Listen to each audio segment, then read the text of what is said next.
Lacerda e esse é o podcast especial para quem onde a gente se acolhe, se ouve, luta contra o capacitismo e o assunto hoje é muito importante, muito importante. É sobre educação inclusiva. Que qual você que acha? Ai, a menina, vou trazer alguns dados para te mostrar que, ó, não é não, tá? Não é nem não. Segundo o site O Globo, infelizmente, entre todas as escolas do Brasil, somente 0,1% são totalmente inclusivas. Segundo os dados, o número de estudantes com deficiência aumentou. É uma conta que não fecha, não é mesmo? Não fecha de jeito nenhum, porque segundo o ECA, o Estatuto da Criança e do Adolescente, já está na lei que toda criança, toda adolescente tem como obrigação ter acesso a estudo, ter acesso à escola. Vamos falar mais sobre isso. E para falar sobre isso, a gente tem uma convidada muito especial, a Cristina Roivai. Oi, Cristina! Tudo bem, e você? Tudo bem. Ó, fica à vontade para se apresentar com a galera, dar um oi. Então tá bom. Oi, pessoal, eu tô muito feliz, tô muito agradecida por ter sido convidada pela Laís para a gente conversar. Eu sou a Cristina Rová, então um pouquinho da minha história, né, só para o pessoal entender. Eu sou formada em Direito desde 2009. E eu trabalho, né, com direito até então, mas eu descobri, eu tenho uma criança com deficiência, né, eu tenho uma filha com deficiência, eu sou mãe atípica, e a partir do momento que eu descobri na gestação que ela nasceria sem parte do bracinho, né, do antebraço e a mãozinha esquerda, eu passei a estudar sobre diversidade, inclusão, sobre esses temas que envolvem a deficiência, né? E a partir daí eu comecei a estudar. Recentemente eu fiz uma especialização em diversidade e inclusão. E o meu trabalho hoje, assim, até é um trabalho voluntário mesmo, né? Eu tenho um outro trabalho. Mas é justamente falar nas escolas. Eu vou na escola, fui na escola da Maria recentemente para falar sobre os temas principais. Falo sempre no meu Instagram também, né? Nas redes sociais, para que a gente possa fazer desde cedo, em casa mesmo, não só a escola, mas que nós, pais, educadores, qualquer pessoa que tenha contato com criança, possa introduzir o assunto, a questão da educação inclusiva através de livros, filmes. Então, a partir da minha maternidade, eu decidi entrar, né, no conhecimento e desde então estou abrindo aí muitas possibilidades, um mundo incrível, né, de conhecimento, de conhecer pessoas incríveis também. Está sendo muito legal. É muito importante, cara, a gente vai falar sobre isso, Cristina.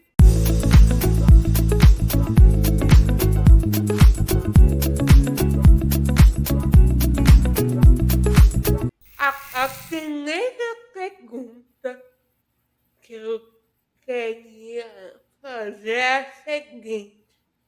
Bom, você contou aqui que tem a Maria, né? Tem uma filha com deficiência, com as energias. O que foi para você como mãe, no nascimento? Como que foi descobrir que a sua filha nasceria com as energias?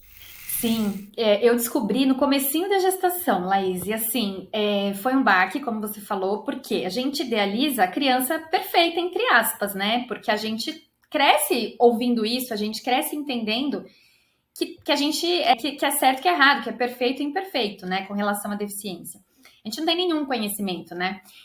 Nunca meus pais falaram comigo quando era criança. Quando a gente vê uma criança com deficiência na rua, quando eu via, né, um adulto, era aquela situação: olha, não fala nada, criava-se um tabu mesmo. E aí eu descobri na gestação, logo no comecinho, e foi isso. A gente ficou, nossa, né? Primeiro, na verdade, o primeiro ultrassom que eu fiz, que teoricamente daria ali para ver, a médica não me explicou nada. E ela disse que não tinha visto os dois bracinhos. E saiu da sala e falou: bom, agora espero o próximo exame para você confirmar. E eu Cara, fiquei assim desesperada, né? Eu falei, gente, como assim? Eu, assim, vulnerável, do jeito que eu tava na maca lá. Aí meu marido olhou para mim e falou: calma. Eu falei: não, como assim, calma? O que tá acontecendo? O comecinho da gestação, né? Pensei que tava acontecendo um problema muito grave com a minha bebê, né? Eu sabia que era menina. E aí depois, logo, acho que 2 dias depois, eu fiz outro, que eu falei: não, eu preciso saber agora, eu não posso esperar daqui a algumas semanas. E aí, nesse outro exame, sim, eu tive um médico muito acolhedor, bem profissional. Ele falou: não, calma, o direito está aqui, mas realmente o esquerdo tem aqui, ele nem usou a genesia, ele usou um outro termo que eu não lembro, mas tem a ausência aqui do antebraço, parte do antebraço e a mãozinha. E ele foi o único médico de ultrassom, né, que conseguiu ver que a Maria, ela tem 5 bolinhas, que são 5 dedinhos, né? São bolinhas mesmo. Ele foi o único que viu que ia ter dedinhos rudimentares. Ele usou esse termo que eu nunca esqueci. E depois disso eu fui acompanhando a gestação normalmente. Esse dia que a gente descobriu mesmo que era o braço esquerdo, a gente chorou junto, né? Eu e meu marido, assim, a gente, né, ficou aquele susto. E eu lembro dele falar assim: olha, essa é a primeira e única vez que a gente vai chorar por conta disso, porque a nossa filha é maravilhosa, tá tudo bem, a gente vai encarar isso. Aí passou esse susto, né? Eu fui internalizando isso e tal, e nós decidimos não contar para ninguém. A gente contou para pouquíssimas pessoas, porque o que eu pensei de início, de forma assim, um instinto mesmo.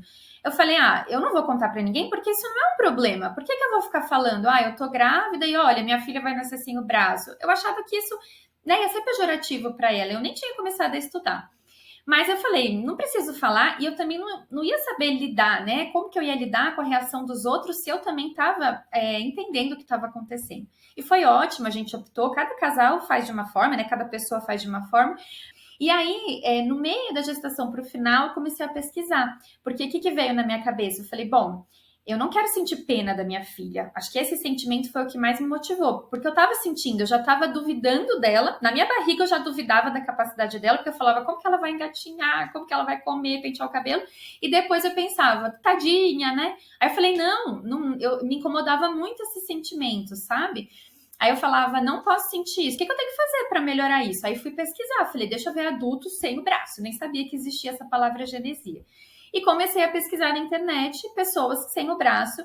E achei várias pessoas, atletas, modelo, influencer e tal. E falei: opa, né? E nisso eu achei também a Associação da Aramão, que hoje eu sou voluntária, que é lá do Paraná, uma associação do Paraná. E aí eu me inscrevi ali pelo Facebook, comecei a fazer parte do grupo de WhatsApp. E nossa, daí, Laís, esse dia que eu conheci as outras mães e outras crianças, nossa, foi tão maravilhoso. Eu lembro assim com muito carinho, porque tirou um peso das minhas costas, porque até então eu ficava naquela angústia, né? Como vai ser? O que ela vai conseguir fazer e tal. E a partir daquele momento, as mães me acolheram de uma forma assim muito carinhosa, muito querida, e aí eu fui entendendo tudo. Eu falei: opa, preciso estudar, preciso entender. infelizmente, querendo ou não, o capacitismo está enraizado, gente, querendo ou não. A pessoa pode ser graduada nesses assuntos, mas como é estrutural, né, que acaba sendo enraizado, porque como muitos pais atípicos, atípicos, os pais nunca ouviram sobre esses assuntos de capacitismo, não Não. sei o quê. E acaba sendo capacitismo consigo sem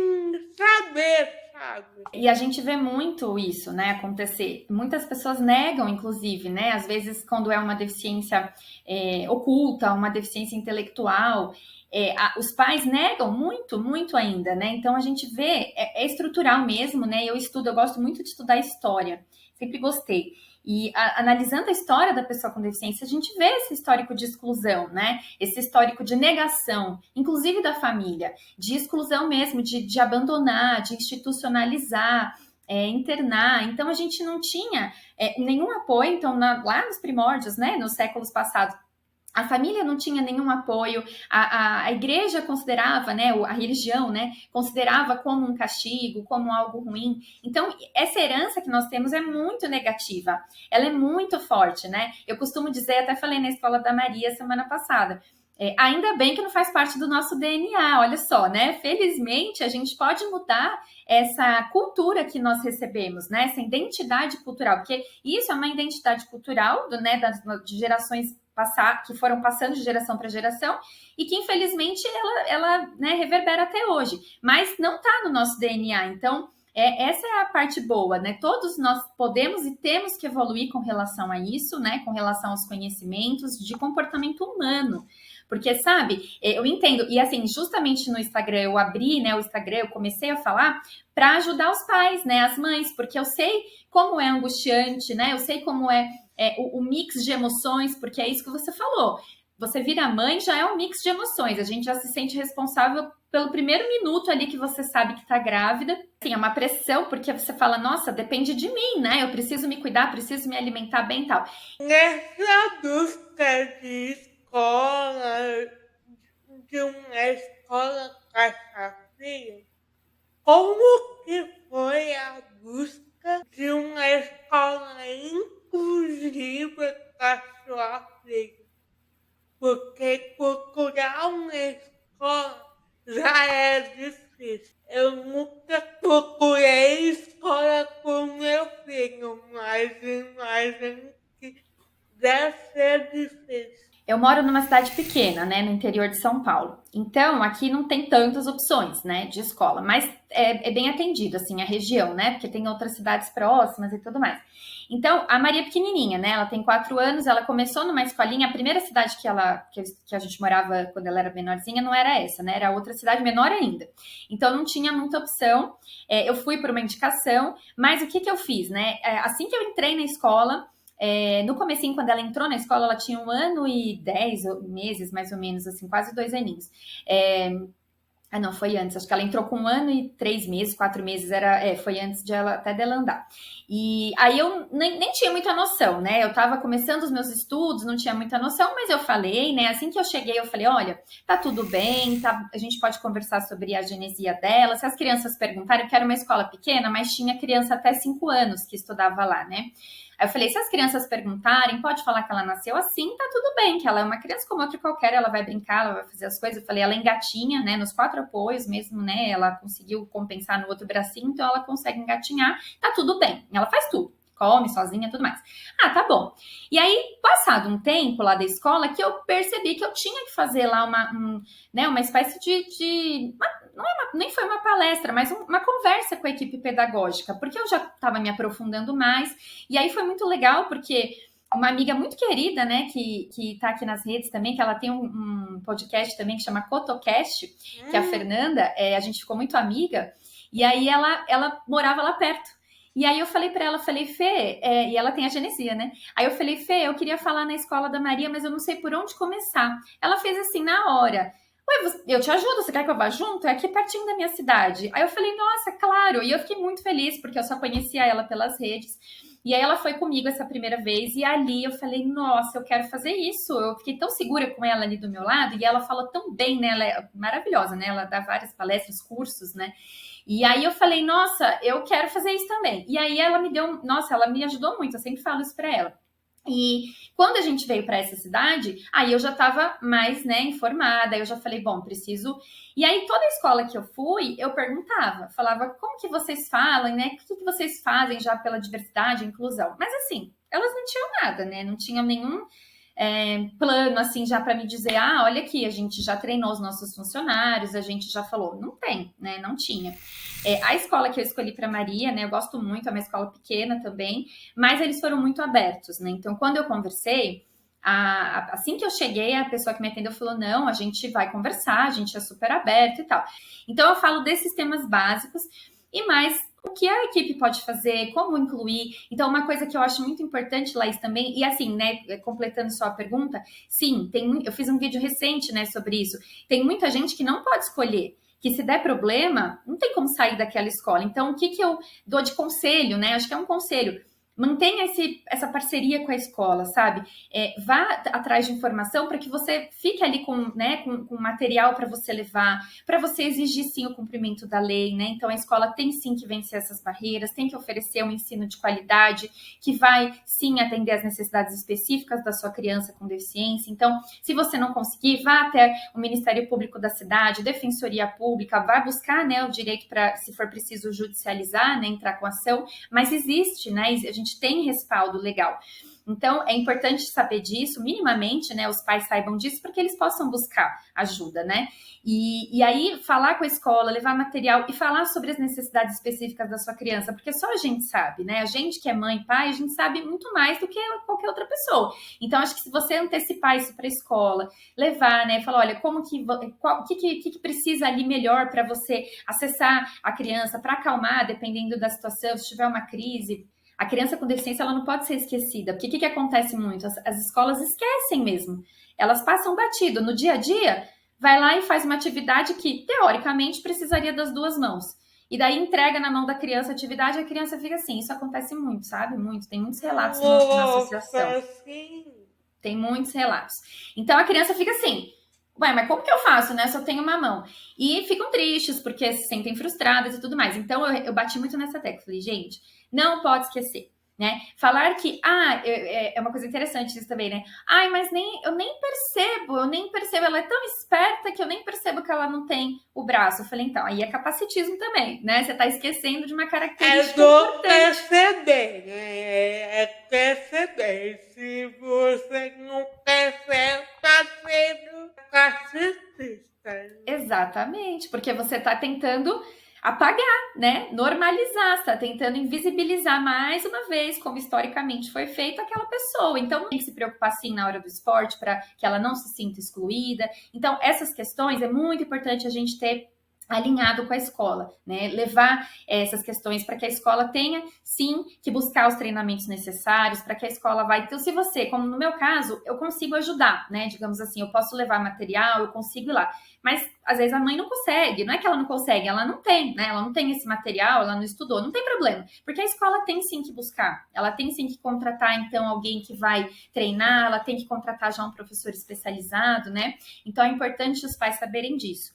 O importante é que a nossa criança seja incluída e não integrada. Os pais podem impactar na inclusão. Eu acho que é essencial também, né? Porque quando eu cheguei na escola, eu fiz para a equipe pedagógica, mas na primeira reunião da Maria, que os pais estavam, né? Eu pedi a palavra, delas me deixaram falar. Eu não cheguei a fazer, né, uma apresentação de temas e nada disso, mas eu me apresentei e eu falei, né? Eu falei, gente, porque que acontece, Laís? Às vezes, né?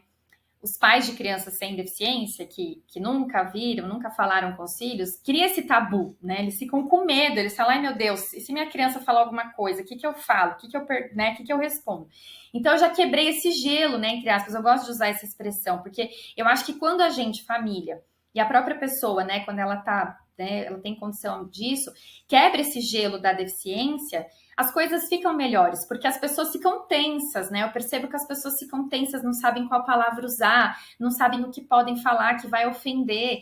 Então, eu que fiz questão de, no primeiro dia, na primeira reunião, eu já falei, olha, contem comigo, a minha filha tem deficiência, tem a genesia, expliquei, tá tudo bem, conversem com suas crianças, eu não sei se todas trouxeram, né, para casa, porque elas eram pequenininhas, né? Quando a Maria entrou lá, ela estava, nessa escola que ela está hoje, ela estava com 2 aninhos, né? 2 e pouco. Então, as crianças muito pequenas.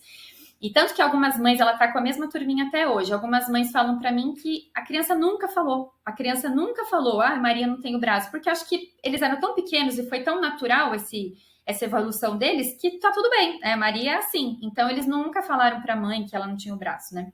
Então, foi muito legal essa adaptação dela, né? Que ela era menorzinha. E os pais também me receberam muito bem, né? Foi bem tranquilo. E eu acho que a gente tem um grupo, né? A gente tá sempre falando. E eu tô sempre falando na escola, né? Então, a cada avaliação que ela faz, a cada...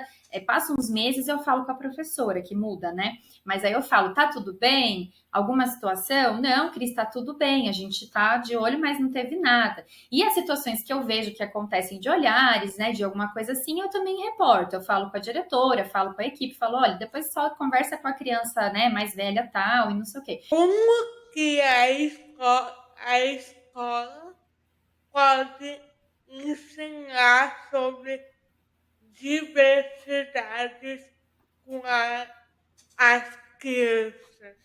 Olha, assim, são várias formas, né? Eu acho que desde o começo, eu falo lá na escolinha dela, começa no berçário. Eu falei, gente, desde o berçário, porque os livrinhos inclusivos, eu sou fã, né? Eu brinco que eu faço uma curadoria, né? Porque eu gosto muito de procurar livros inclusivos e eu posto bastante também no Instagram, livros que falem sobre temáticas importantes de uma forma lúdica, de uma forma brincando, né? Então a criança ela nem percebe que ela tá ali sendo ensinada de algo importante, né? Então, a primeira coisa, eu acho que a escola tem que investir em material inclusivo, começando pelos livrinhos, brinquedos, nós já temos alguns brinquedos também inclusivos, né, que retratam a diversidade, que retratam os grupos minorizados, então ter essa curadoria também de buscar esses brinquedos, as atividades, né, então pensar na atividade que vai ser inclusiva, porque o que é pensar numa atividade? É que todas as crianças vão fazer da mesma forma, que todas as crianças vão conseguir, independente da sua condição física, intelectual ou sensorial, né? Então, elas vão conseguir, vão fazer de preferência da mesma forma, então achar essas alternativas, ou, enfim, que atenda a necessidade específica, mas que a criança vai atingir o mesmo fim ali, o aprendizado, a diversão, o que está sendo levado com aquela atividade. Então, isso é muito importante. E então, os livros, filmes, né? Tem vários curtas do YouTube, né, de internet e tal. Então, acho que esses curtas também são muito bacanas, porque, tudo bem, né, muitas escolas nem apresentam telas, né, filmes, nada, mas a escola que tiver esse recurso, vale a pena, porque são desenhos muito fofos, né, muito legais, então a criança vai fixar ali desenhos para colorir. Então, são coisas tão simples, né? Se você apresentar um desenho para colorir, para a criança colorir já com personagens com deficiência, por exemplo, né? Que já falem ali. O visual da criança é muito forte, né? Essa memorização das imagens. Então, é muito importante. Então, vai fazer uma pintura, né, na escola, seja no muro, seja ou pediu para a criança trazer fotos ali, pesquisar sobre alguma pessoa famosa, inclua também pessoas com deficiência, né? Peça para a criança também falar sobre artistas, sobre atletas com deficiência, por que não, né? A gente não tem essa cultura, então nós precisamos mudar essa cultura, essa identidade, e a escola é o começo de tudo. Se a gente tem ali, a casa também, né? Claro, na nossa casa, mas a escola como um agente transformador, como a primeira socialização de uma criança, olha que importante ela já trazer esses materiais, olha que importante ela já tratar com naturalidade a questão da deficiência. E olha que importante também uma criança com deficiência ali na escola, de repente o livrinho que está sendo usado tem um personagem como ela, tem um personagem diferente. Então, isso eu acho, Laís, assim, que a gente precisa criar nas nossas crianças esse repertório de convivência. Vamos falar a verdade. A maioria dos pais consegue explicar que um coelho bota ovo, que o Papai Noel vem daquele jeito, pega chaminé, metade das casas hoje em dia não tem chaminé. Então, se liga, você consegue ensinar que cada pessoa é diferente, tudo bem. Você não conseguiu ensinar que um coelho bota ovo para essa criança? Então consegue ensinar isso também, sabe? Adorei, gostei muito dessa comparação, nunca tinha pensado. É verdade, né? A gente consegue inventar cada história, mas não consegue falar tranquilamente que uma pessoa não tem o braço. A pessoa não tem o braço, a pessoa, né, pode não ter o perna, pode não ter o braço. Exatamente, Laís, olha, você tem que rir, né? Porque você fala, você consegue falar uma coisa dessa e não consegue falar o básico, né?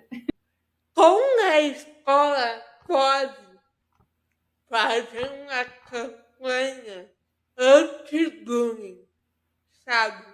Porque infelizmente isso ainda existe. Vou falar que colocar o papel na escola, na parede da escola, falando diga não ao bullying, não resolve nada, gente. Infelizmente, eu vou falar algo sério, mas é verdade. Muita escola, diretora fica bravo quando um aluno está sem uniforme, mas não faz nada sobre o bullying, sabe? Total. Isso daí, e assim, eu vi recentemente uma palestra muito boa com uma advogada criminalista e ela fala sobre bullying, né, sobre isso.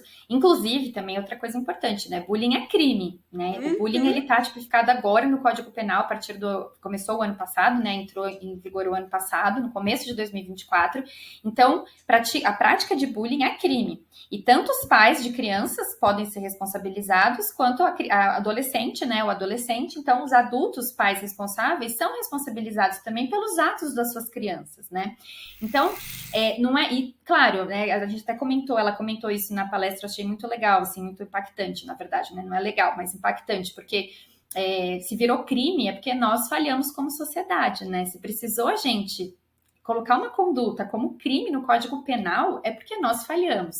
E, de fato, o bullying, ele existe desde sempre, porque muita gente também fala, na minha época não tinha, na minha época eu resolvia batendo, na minha época, né, e aquela expressão que eu acho péssima, né, de mimimi, nem falo, nem gosto que saia da minha boca, porque isso, para mim, né, então, sempre existiu. Só que nós não tínhamos conhecimento, né? As pessoas não sabiam o que era, não entendiam ali e sofriam muito e continuam sofrendo. Então a escola tem sim também, e também tem várias proteções, né, Laís? Não é só ser um crime. O ECA fala sobre isso, tem outras leis, várias leis esparsas que falam sobre essa proteção, que a criança, né, o adolescente, ele é responsabilidade de toda a sociedade. Onde a criança está inserida, aquele lugar é responsável, porque é uma criança, é um adolescente, tem a proteção legal, né, do Estado. Então, todos nós que convivemos, nós somos responsáveis.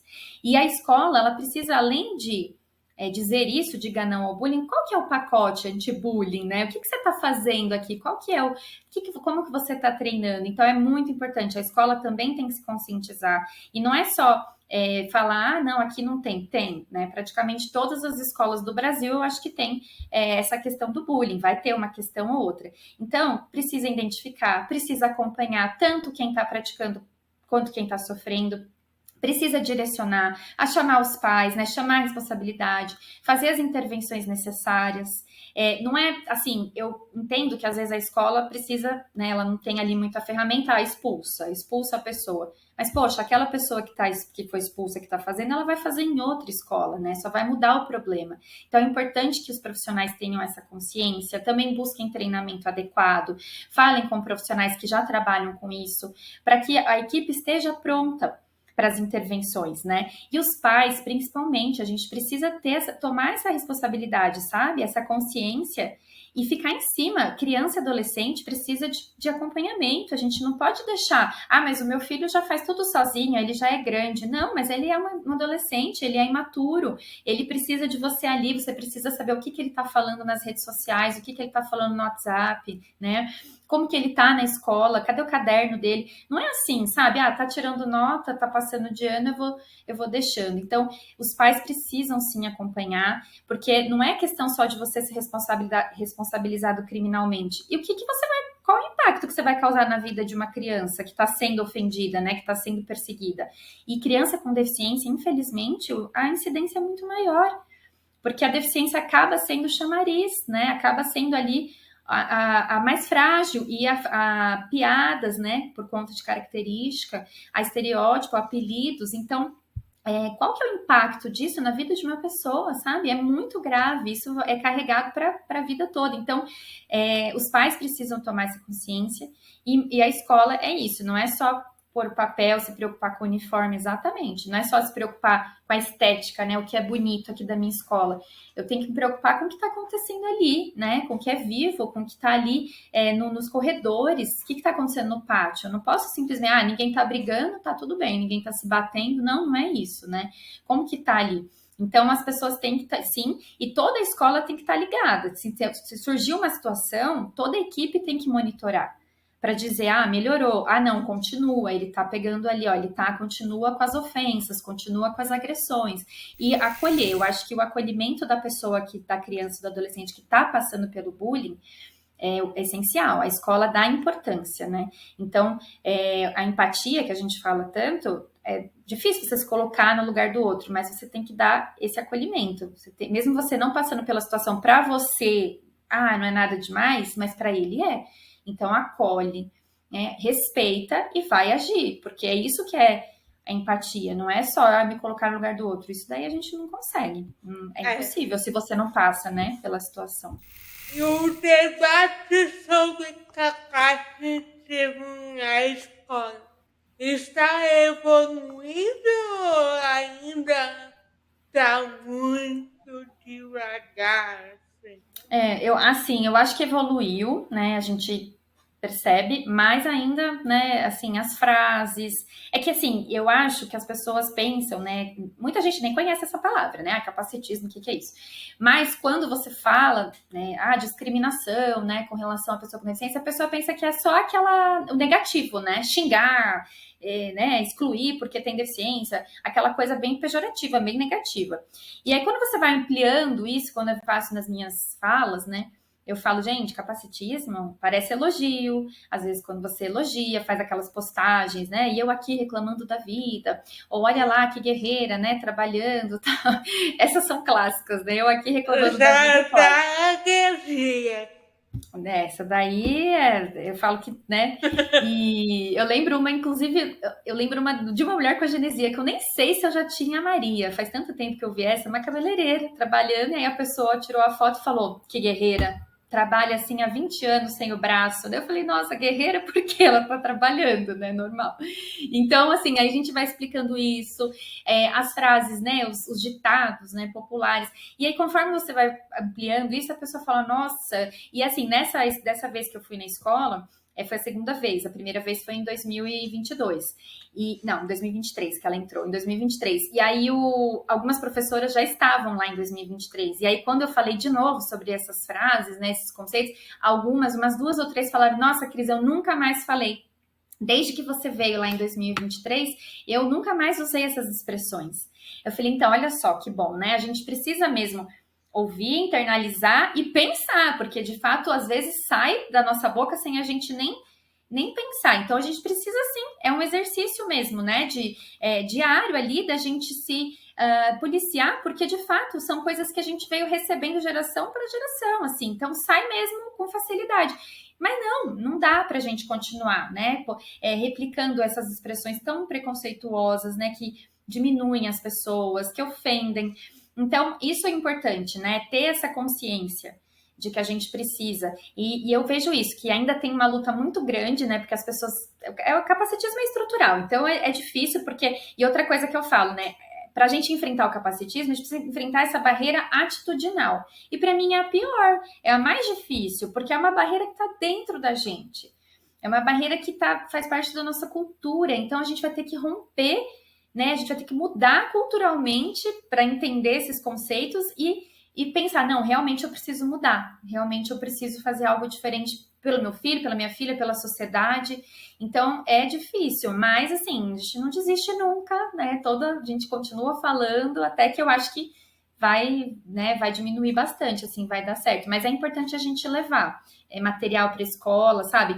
Eu digo assim, as famílias atípicas, né? Contribuir fortemente para isso, porque a gente esperar só, né, de repente a escola por vontade ali, às vezes não sai do papel. Então, acho que a gente, como força ali, usar nosso amor, né, nossa dedicação à nossa criança como uma força para ajudar e para mudar mesmo as escolas.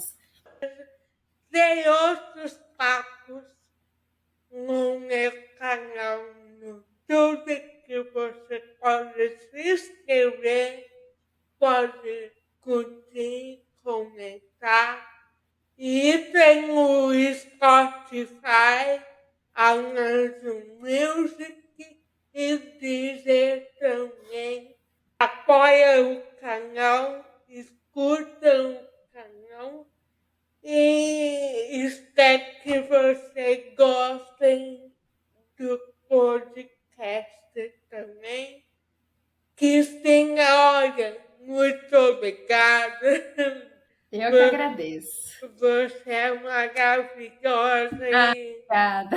e, e é isso. Muito Muito obrigada. obrigada. Quais são suas redes sociais para quem quiser te seguir? O Instagram é Café com Inclusão, tudo junto, né, sem acento.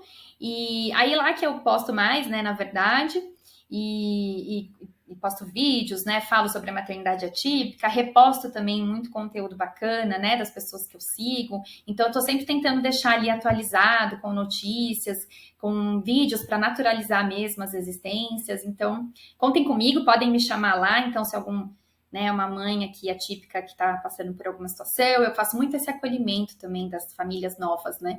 Então pode me procurar, a gente troca número de telefone e aí pode contar comigo sempre. Muito. Posso mostrar meu livro, Laís? Claro! E aqui eu tenho a minha contribuição. Olha, eu lancei esse livro no final do ano passado. Ah, esse daqui é meu xodó, assim, é uma alegria muito grande.